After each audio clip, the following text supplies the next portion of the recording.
So a number of us have been giving our origin stories.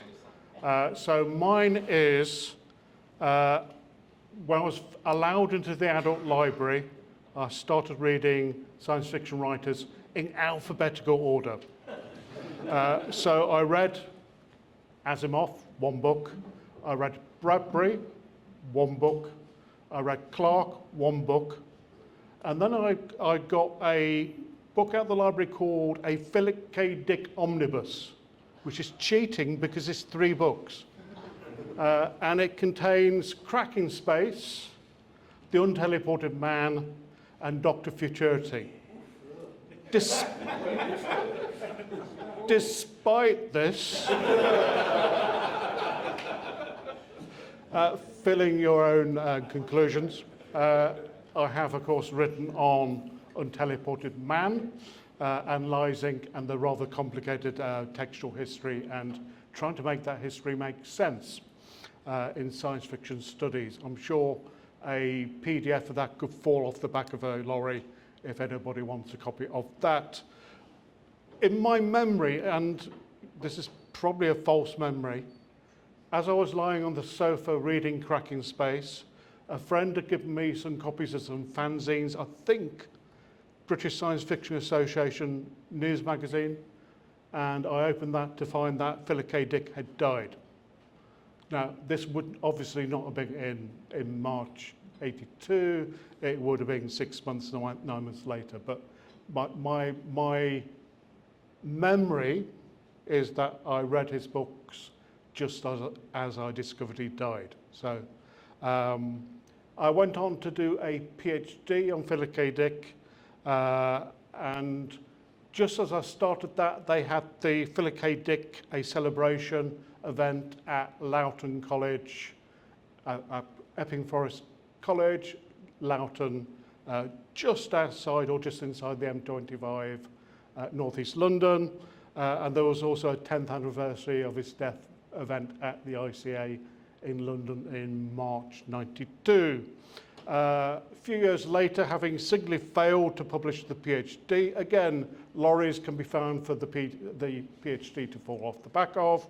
I was approached to write a pocket essential on Philip K. Dick, which I think was 2000. And a couple years later, I was invited to do a second edition. So I'm trying to remember the order of this.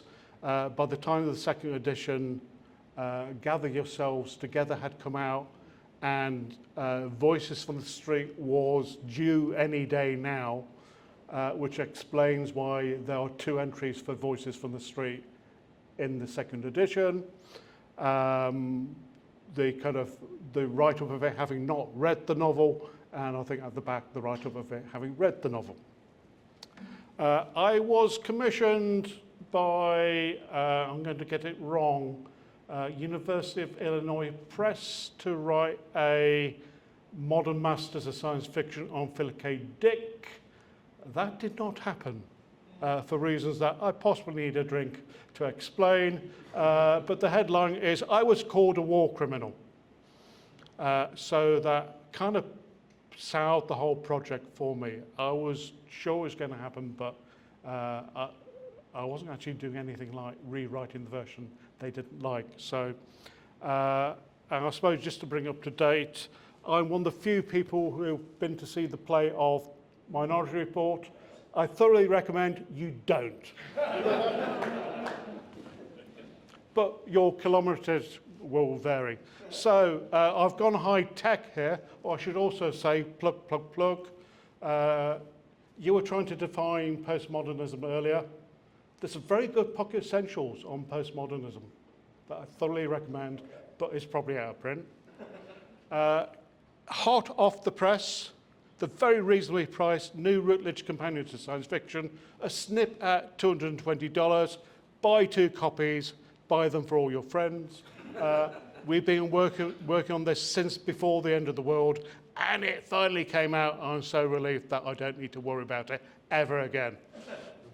If we knew now what we knew then, that would be the wrong way of doing history, wouldn't it? Okay, let's forget that. So there's a moment in Do Androids Dream of Electric Sheep when the owner of a cat has been offered a replacement for it. And she says, there's only one cat like Horace. He used to, when he was just a kitten, stand up and stare at us as if asking a question. And I think this dead cat and the possibilities of whether that dead cat can be replaced or not stands as part of the symbolism of the novel that I want to explore today and wider thinking about the novel. But it also needs to be said, I know it's a novel, it's a real cat. And this reminds me of a moment from an essay published in 1997. Alt tab. I must make it clear for the start. The cat I'm talking about is a real cat. Truly, believe me, a little cat. It isn't the figure of a cat. It doesn't silently enter the room as an allegory for all the cats on the earth. The felines that traverse myths and religions, literatures and fables. There's so many of them. So the writer tells an anecdote of getting out of bed, going to the bathroom, restroom, and being followed by his little cat. My gaze met that of a cat pussycat that seemed to be imploring me, asking me clearly to open the door for it to go out, as she did without waiting, as she often does. For example, when she first follows me to the bathroom, then immediately regrets her decision. It is, moreover, a scene that is repeated every morning. The cat follows me when I wake up into the bathroom, asking for a breakfast, but she demands to be let out of that very room as soon as it, or she, sees me naked, ready for everything, and resolved to make her wait. The cat is looking at the philosopher Jack Derrida. He's going to be the secret source, I guess, of this paper. Certainly through the novel, animals are key to the idea of empathy. The UN Secretary General, Titus Corning, says, mankind needs more empathy. At this point, I flash back to my PhD, which is all about the idea of empathy, and out just short of 30 years on, I'm not sure how far I stand by my thesis then. I think it's sort of right, but it needs a large ton of nuance added to it. And the 25-word or less version of my thesis says you don't need to read something like 80,000 words. My hypothesis was, if nothing is real, how should you treat other people? And it yokes together two themes which, quote, Dickhead has explored over and over again over the 20 plus years of his career. What is real? What is human? So, Paul, you've not read this book, so this summary is for you. I'll try and warn you when the spoilers are coming. So we're after World War terminus. Most animals are extinct. Healthy human beings have emigrated to colony worlds with androids as workers. And there's a lot of kind of stuff in round about chapter 1, chapter 2 that makes connections with slavery and enslaved persons. Repeatedly, androids are defined as lacking in empathy. And in my thesis, I go much more into the stuff that Dick writes in. I'm going to get the titles of these articles slightly wrong. The android and the human, man, machine, and android. So, androids lack empathy. Human beings have animals in order to demonstrate their empathy. Immediately thinks, and someone should write this down, the fact that you need to perform, the fact that you've got empathy suggests that it's a performance in a different sense of the word, but I'll come back to that elsewhere. Rick Deckard is a bounty hunter, member of the San Francisco police, and has been employed in tracking down escaped androids. His superior has been given the mission to track down 8 androids. He's retired 1, and the second one is putting in hospital. So Deckard is called in to terminate the remaining 7. Along the course of the searching out these escaped androids, Deckard runs into a police officer, bounty hunter, working for a different police organization in San Francisco, which he wasn't previously aware of. Turns out to be an entirely fake police force. He runs into a guy called Phil Resch. Interesting use of the name Phil there, of course. And Phil Resch emerges lacks empathy. And Deckard is very much insistent, no, I still have empathy. Again, performance needs to be going on there. Going back to my PhD, in order to explore the idea of empathy, I turned to the writers Martin Buber and Emmanuel Levinas in order to define what is the authentic human being. Now, there's tens of thousands of words by both of those authors, and I kind of got about 3 minutes in order to condense them. So what Buber does is he contrasts 2 kinds of relationship: the I and it, and the I and thou, or the I and you.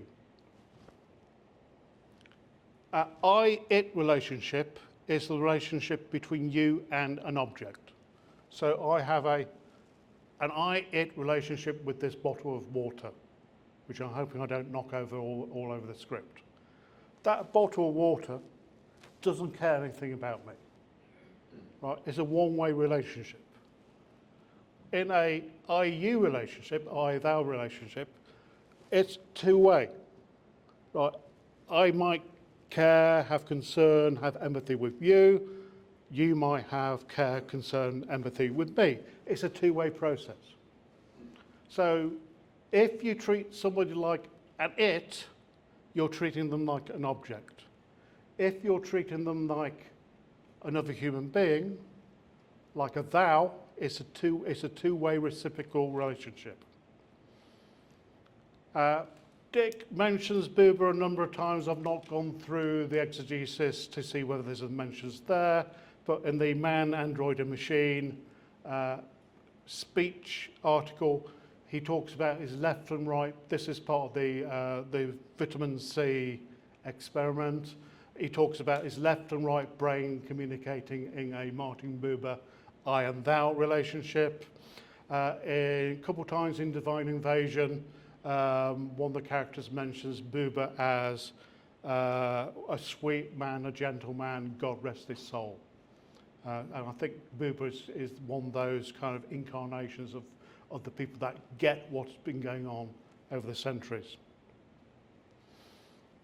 Emmanuel Levinas comes along and objects to Buber's insistence on that reciprocity, that two-wayness. That I care for you because you're another human being, you care for me because I'm another human being. I should care for you anyway. Yeah, it doesn't matter. Whether or not, we've only just met, we communicated on social media a couple of days back. I'm assuming you're a human being, but you might not be, right? But frankly, this gets into pronouns arguments as well, doesn't it? Frankly, it's more polite to assume that you are a human being. It's kind of, why be rude? Seems to be the kind of subtext to that. So, Levinas, who is bouncing off the ideas of Husserl. Don't ask me about them. I knew them about these 30 years ago, but that part of the memory is consigned to the memory bank. He was taught by Husserl. He also bounces off Martin Heidegger and has problems with the ideas of Martin Heidegger. and he was interned during the Second World War as an enemy, alien and Jewish, but survives the Second World War. So Levinas insists that we should care for the other, even if they themselves lack empathy. That my empathy is not dependent upon that other person having empathy. And Levinas talks in terms of concern for the other, regard for the other. Anyone who speaks French might tell me what regard means. Is that something to do with looking, is it, or re-looking? I'm not sure. And talks about the face of the other. So I'm responding to the face of the other, which is slightly more complicated than we've got time to get into, or indeed I can remember. It's not necessarily 2 eyes, nose, mouth, ears, etc. It's more like, it's much like a face of a die. It's the bit of the other person that is turned towards you, which is most obviously seen in terms of the, whatever it is, 40 faces looking at me now. Of course, there's lots of faces, not just one. So, Derrida looks at his cat, and his cat looks at Derrida. Before the cat that looks at me naked, would I be ashamed like an animal that no longer has the sense of nudity? Or on the contrary, like a man who retains the sense of his nudity? Who am I, therefore? Who is it that I am following? Whom should this be asked of, if not of the other? And perhaps of the cat itself. So Derrida is trying to use his encounter with the cat to try and understand what it is to be human, what is to be animal, how do we maintain that difference? Do we need to maintain that difference? Bless you. And this brings us to, she's already been mentioned today, Donna Haraway, best known for a manifesto for cyborgs. I always pause on the edge of saying a manifesto for sideboards, which is something entirely different. But she's also written a lot on what she calls companion species. But her focus tends to be on dogs rather than cats. But she accuses Derrida of failing to be a companion, of failing to understand what it is to be a cat. She writes, Derrida failed a simple obligation of companion species. He did not become curious about what the cat might actually be doing, feeling, thinking, or perhaps making available to him in looking back at him that morning. So Haraway tells Derrida off for not being more radical in his ideas and trying to unother that cat, to try and have empathy for the cat, to try and understand what it is to be a cat, as opposed to Thomas Nagel, what it is to be a bat. I think both Derrida and Haraway struggle to define precisely what it is to be an animal, how you define an animal. I need to do a whole lot more reading in this area, but there's a distinction made in animal studies between human animals and non-human animals. So all of us are animals, but some of us are non-human animals, if there's a cat in the room. I'm assuming most of us are human animals. And one of the concerns of animal rights theories is that there is a power imbalance of humanity and animals, which is even there in the relationship with the pet. If they're not properly companion species, they are in a position of subservience. Now, this started to remind me of somebody who I think would be quite fruitful for thinking through Dick, the art critic John Berger, who's best known for his book Ways of Seeing, where he looks at the politics of art, and there's a lot of stuff in there on advertising, PR, etc. Being Cruel is kind of Walter Benjamin without the difficult concepts. There's a huge amount of Wouter Benjamin in there. I've now lost the quote. This is John Berger talking about pets. The pet completes him, offering responses to aspects of his character which would otherwise remain unconfirmed. He can be to his pet what he is not to anybody or anything else. Furthermore, the pet can be conditioned to react as though it too recognizes this. The pet offers its owner a mirror to a part that is otherwise never reflected. But since in this relationship the autonomy of both parties had been lost, the owner has become the special man he only is to his pet, and the animal has become dependent on its owner for every physical need. The parallelism of their separate lives has been destroyed. So the pet is there as something which facilitates the completion of the owner of the pet. The pet is an object. That's an I-it relationship that is staring us in the face. And it might be worth looking and counting the animals which are mentioned in Johannes' dream. This is an incomplete list. Rabbits, goats, cows, ducks, spiders, badgers, foxes, owls, ostriches, donkeys, crickets, mice, cats, dogs, toads. The first two companion animals we come across, the first two pets we come across in the novel are a horse and a sheep. Both of those are unusual things to have as pets. Again, going back to John Berger. In the first stages of the Industrial Revolution, animals were used as machines and also were children. Later, in the so-called post-industrial societies, they were treated as raw material. Animals required for food are processed like manufactured commodities. And to go back to Derrida, talking about pets. I've done these quotes in the wrong order, it doesn't really matter. Pets are animals which are domesticated, broken in, trained, docile, disciplined, tamed. So the animals have been shaped in order to fit our need for them, our need for empathy. The paradox here of the demand for empathy for something which we're using.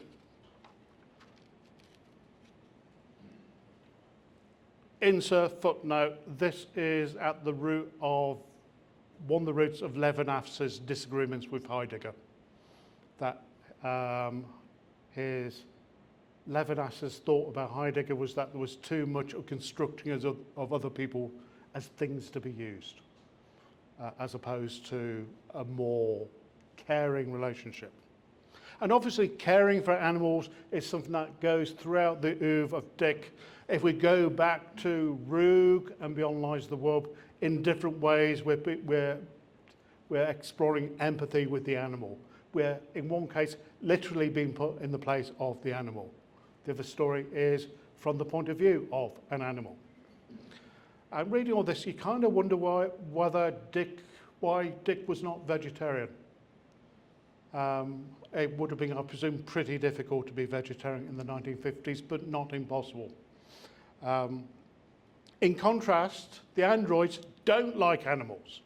They sit there and they dismember spiders. They chop the legs off one by one. Most of the Voigt-Kampff test questions involve animals. Occasionally babies, but mostly they're about animals. So you're given a calfskin wallet on your birthday. You have a little boy and he shows you his butterfly collection, including his killing jar. But at the same time, you're sitting watching television and suddenly you discover a wasp crawling on your wrist. It's okay to kill that wasp, apparently. All the others, it's not okay to kill. Unless they're cows and you want a beef sandwich, presumably. But the empathy is not necessarily applied equally to all kinds of animals. One of the things that is still underexplored within this novel is mercerism. That's something I think that still needs more digging into it. I think there was an article in Science Fiction Studies about 10 years back, but I think there's more to be dug out of that. What's clear is that Mercer loves animals, especially toads, and the animal, this is the spoiler, close your ears, at the end of the novel, Deckard finds a toad. Turns out it's not a real toad. But at the end of the novel, he finds precisely the animal which is central to mercerism. One of the tensions of the novel, and this is I think something I need to go back and revisit in terms of what I said in my thesis 30 years ago, is the crisis that Deckard goes through in terms of his own empathy and the degree to which it's okay for him to have an I-thou relationship with androids. There seems to be an ideology at work that androids in the novel are machines, are objects, are there to be removed if they're a problem. This, I think, is the politics of the world that Deckard's in, part of the mise en scène, part of the world that is constructed. Whether that's something being endorsed by the novel is something I need to do some more thinking about. For Deckard, it might be, and of course the novel ends there, it might be that that robotic toad is enough. It might be for the woman who's lost her cat, a robotic Horace will be enough. We don't know, but it offers that possibility. Phil Resch, the other bounty hunter, constantly calls androids its, and his recommendation to Deckard is have sex with the androids, then kill them. And of course, Rick has sex with Rachel. Or to some degree, Rachel has sex with Rick. One of the big differences, of many thousands of differences, between Blade Runner and Do Androids Dream is who initiates the sexual encounter between Rachel and Rick. In the film, it's pretty much a rape. Whereas in the book, there's a moment, I may be slightly paraphrasing there, it's the end of a chapter, Rachel said, "Get into bed." Deckard did. So there's a weird reversal of the power relationship between Deckard and Rachel, between the film and the novel. Phil Resch, actually I'm not sure whether this is Phil or Deckard. There's a conversation between Phil and Rick about the ethics of sex with androids. And one of them says to the other, sure, it's illegal, but most variations in sex are illegal. But people do it anyway.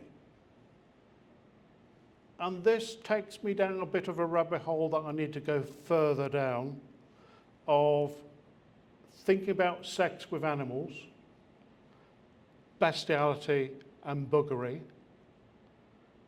And there was a brilliant book published on this topic a couple of years back. Joanna Bork, I think the author is.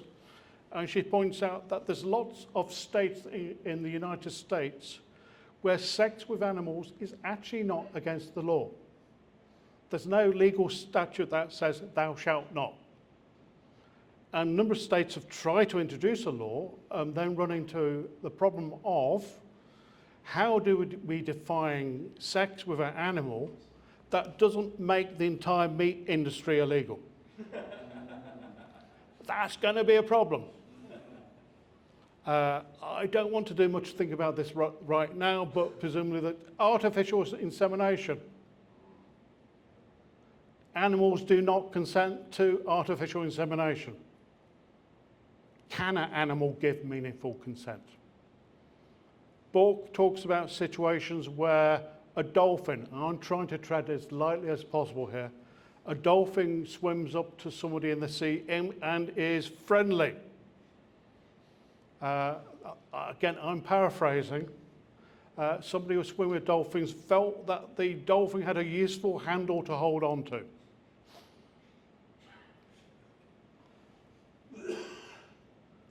Did she commit an act of bestiality with the dolphin, or did the dolphin come on to her? It's very difficult kind of in terms of who would be guilty. Can androids consent? Again, this needs more thinking through, but taking back to the idea of androids as being metaphors, parallels, allegories for slavery. Can slaves consent? Can enslaved people consent to sex with their owners? I'm not saying it's right for that to take place. I'm not saying it's necessarily wrong, but they certainly can't give meaningful consent. Can Rachel consent? Rachel says, get into bed. Is that meaningful consent to have sex with Rachel? Rachel, later in the novel, spoiler, kills the goat that Dickhead has bought. A very human-like act of jealousy. Couple of minutes. I'll end on an anecdote about Levinas. One of his discussions of encounters with the animal. And it's kind of a bit difficult because I've not had proper internet access and my books are in the wrong shelves, but there's been occasions when people have said to Levinas or of Levinas, you've got this empathy for human beings, how does it work with animals, how does it work with dogs? So this is Levinas recalling part of his Second World War experience. There were 70 of us in a forestry commando unit for Jewish prisoners of war in Nazi Germany. About halfway through our long captivity, for a few short weeks, before the sentinels chased them away, a wandering dog entered our lives.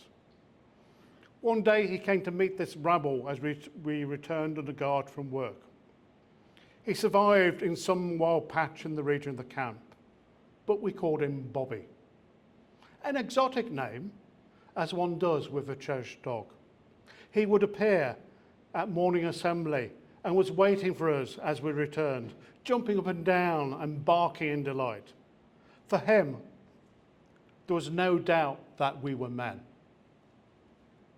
And then in another part of Levinas, he writes, in this corner of Germany, where walking through the village, we would be looked at by the villagers as Juden. This dog evidently took us for human beings. The villagers certainly did not injure us or do us any harm, but their expressions were clear. We were the condemned and the contaminated carriers of germs. And this little dog welcomed us at the entrance of the camp, barking happily and jumping up and down amicably around us. So Levinas is never quite clear whether you can have empathy with a dog. Harry, I don't think, talks about Levinas, but he's maybe going slightly further than Derrida does in terms of trying to understand what it is to be a dog, trying to put himself into the position of Rug or Bobby. And dogs certainly permeate Levinas's writings. There's a point where he talks about the dog that is the only person to recognise Ulysses when he comes home from his wandering. Presumably Penelope, who's been waiting there for 20 years, well, how long it is, doesn't recognise him. Maybe it's the beard, maybe the beard's different, but his dog recognises him. Levinas says in an interview, one cannot entirely refuse the face of an animal. But he doesn't want to push it that far. He doesn't want to go into the animal rights situation, but he's on the fence about empathy with animals. And to go back to Levinas, your empathy for the animal is not dependent upon that animal's empathy for you. But that animal might have empathy with you, even though you don't have empathy for the animal. Concluding with a quote from somebody I fell across when trying to track down what Levinas said about dogs. At the back of my mind, there's the perfect quote, which I could not find. But I Googled this and found somebody writing about down a string of electric sheep. Dick imagines a post-nuclear Earth where androids pose a threat to human hegemony. What if we would encounter such an alien race that was more superior than our own, that had mental consciousness at a level we could not grasp? Would that change the state of affairs? Would we all of a sudden find ourselves in the position of Bobby, the dog that was there with Levinas in the camp? I think we would. Thank you.